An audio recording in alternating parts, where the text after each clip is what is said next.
Hey everybody, Alaskan Beard here. Today we're going to be unboxing something I'm very excited about. Jak Daxter, the Precursor Legacy Collector's Edition for the PS4. This was produced by Limited Run Games and went up for sale on December 7th of 2018 for $75 plus $550 shipping and handling. Only 3,000 copies were produced, with 2,500 being for sale online. So let's jump right into the product. I've already removed the packaging, but the game came in an unmarked cardboard box and was wrapped in bubble wrap for safekeeping. The game itself was also shrink wrapped. Then we have this slipcover showing off a bit of the game and what's inside the edition. Moving on to the main event, we have the game stylized to look like a leather-bound tome. It's sure to fit in with your collection of dark magic and ancient spellbooks, and it folds open from the front to reveal a memory card, a precursor orb, and a design Bible. We'll start with the orb. This is described as a premium metal replica precursor orb, and that's just what it is. Weighing in at 6.2 ounces or 177 grams, this feels like a mostly solid metal orb with a great finish and detailed engravings. This would make a great paperweight or display item. In an effort to include more ridiculous measurements, my larger dog, Titan, weighs roughly 167 precursor orb replicas. Moving on to the next spot in the box, we have a 16GB thumb drive stylized like a PS2 memory card. It has the Limited Run Games logo engraved on the front and the Naughty Dog paw stamped on the back. There's a slider on the side that reveals the thumb drive itself, and somewhat disappointingly, there's no bonus or digital content on the drive. The next area of the case is where things actually get interesting, with a tiered tray that holds 5 individual products. Starting with the first layer, we have the Precursor Legacy Design Bible. Stylized the same as the box itself, this hardcover book has embossing on the front, back, and spine, and is a nice brown designed to imitate leather. Opening it up, we see a foreword from Ruben Shaw, an artist that worked on Jak Daxter, and the next page shows us the production binder for 2001's Project Y, of which this book and the whole game is based on.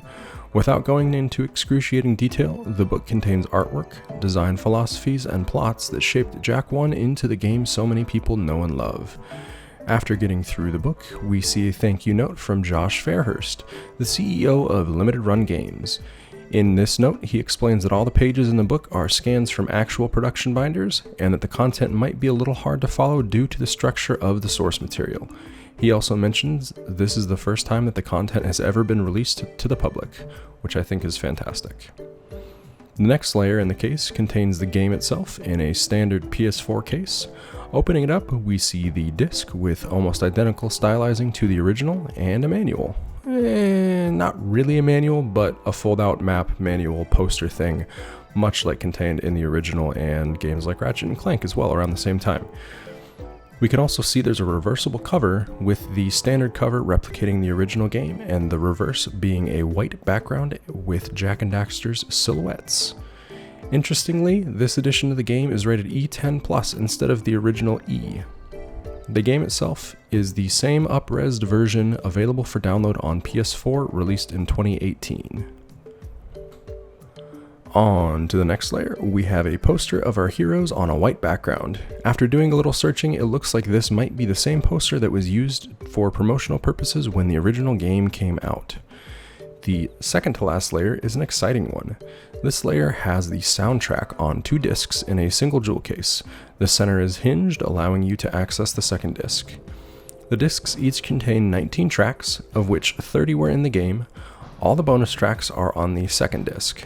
2 of the remaining tracks were made for the game but unused, and the remaining 6 are demos.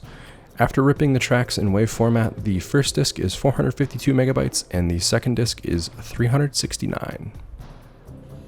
The last layer gives us a pack of trading cards. Opening them up, we get 8 cards, all with the same Jak Daxter logo on the back. Flipping them over, we see that the cards depict primarily characters from the series, and all the cards have a gold border with a glossy, reflective coating. Now, for anyone wondering, this video is just the unboxing of the game itself. I plan on doing another separate video talking about the quality of the physical edition, as well as doing some gameplay testing. So if that's something you're interested in, be sure to hit the subscribe button. I also have unboxings of the other 2 editions for Jak 2 and Jak 3 on the way. And as always, thank you for watching.